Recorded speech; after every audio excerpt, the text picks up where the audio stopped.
Hi, my name is Melinda McMurray Rodriguez, and my Three Worlds presentation is going to be on Matthew 22:15 to 45. So, starting with the literary world, I'll give a brief summary. So, this section of scripture describes Jesus' testing by the elitists of Jerusalem. It happened right after Jesus went into the temple, overturned the table of the money handlers, and was confronted by the chief priests. He gave them three parables about their evil ways. This section follows that with three questions that the Sadducees and the Pharisees um, presented to Jesus for him to answer, hoping that it would entrap him. Of course, it didn't. He gave responses that turned the tables on them. And the section ends with Matthew confirming that from that day on, no one dared to ask him any more questions. So, a small outline of the questions. The first question is it lawful to pay taxes to the emperor? The answer that Jesus gave was give to the emperor what is the emperor's and give to God what is God's. The second question was from the Sadducees, and it was about a widow whose husband had passed away. So she then married his brother, who then passed away, and she married another brother, and on until she had married 7 brothers in this life. Their question was, whose wife would she be in the resurrection? The answer that Jesus gave is, there is no marriage in the resurrection because they are like the angels in heaven. He further said that God is the God of the living and not the dead. The Pharisees had the third and final question, which was, which command in the law is the greatest? The answer was, love your God with all your heart, soul, and mind, followed by love your neighbor as yourself. So they had no more questions. They were trying to get another question in, but Jesus turned the tables on them and asked them a question. His question is, whose son is the Messiah? And the Pharisees responded with, he's the son of David. So Jesus asked them, if David calls the Messiah Lord, then how can he be his son? They weren't able to answer that. So this was a riddle that Jesus gave, because the Messiah was prophesied to come from the lineage of David, but once would somehow be God also, since David called him Lord, and it was something they couldn't answer. The answers that Jesus gave them were subversive because it turned the tables on them, and they were not expecting that. They were expecting him to entrap him, but instead he gave them questions that actually shined the light back at them at their own issues and problems. So the historical world, this happened in Jerusalem. It was probably about 6 days before the Passover, and actually it was the scene, going back to the literary world, the scenery and structure in Matthew's gospel it's when Jesus had just entered Jerusalem and is on his way to the cross. It happens in the temple where Jesus was teaching. He was first confronted by the chief priests, then the Pharisees, Herodians, and Sadducees. So the chief priests were the highest level of priests. They were the temple priests who administered the temple. The Pharisees were the progressive wing of Judaism.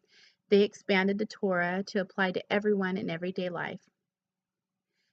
They were made of common people in rural areas, so we're not necessarily the rich, but they were also in Jerusalem. They were strict legalists that hated common people that did not practice ceremonial purity and tithing. They had strict standards, and they expected everyone to stick to those standards. The Sadducees were the conservative political party in Jerusalem. They were the governing class, and they were very wealthy. They believed solely in the Torah and not the oral laws and not the prophets of the Old Testament. They did not believe in the resurrection. They dominated the Sanhedrin, which was the ruling body of the priests, and they steered the religious and social affairs of the wealthy upper class in Jerusalem. They worked with the Roman Empire very closely to maintain their titles and class, and they accepted Roman control. The Herodians were a political group of Jews that supported King Herod Antipas. Jerusalem was a major city during Jesus' time and was the most important city for Jewish people. It held religious, social, and economic prestige. The rich upper class lived in Jerusalem, and they would not mingle with anyone that was not of the same status. The population of the city at that time was estimated between 30 and 50,000 people, but during the Passover, when Jewish people traveled to make sacrifices in the temple, the population actually grew to an estimated 80 to 120,000 people.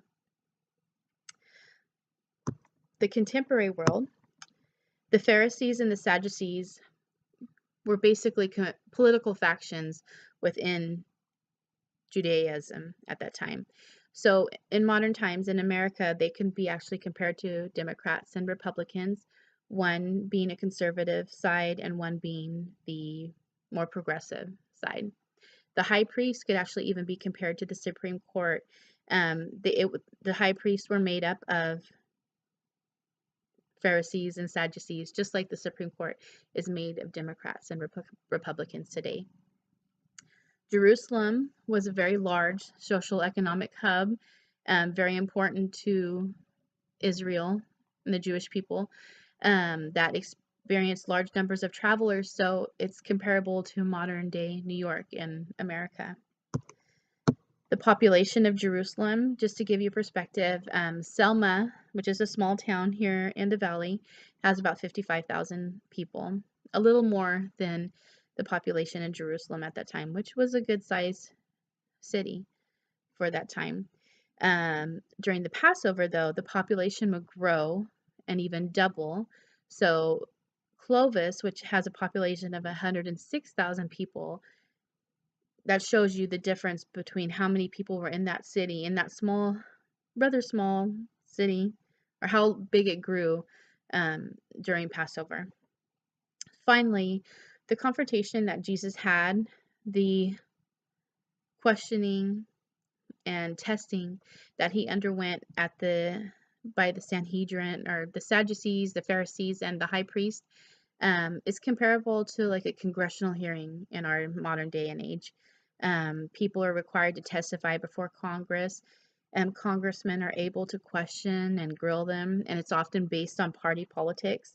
So those from opposing parties, the congressmen from opposing parties, will ask hard questions in hopes that the person will look foolish and not be able to answer the question. So I hope this has helped you get some perspective on Matthew 22:15 to 45. Doing this little presentation and the research that went into it also helped me immensely. So I hope it does the same for you. Thank you so much.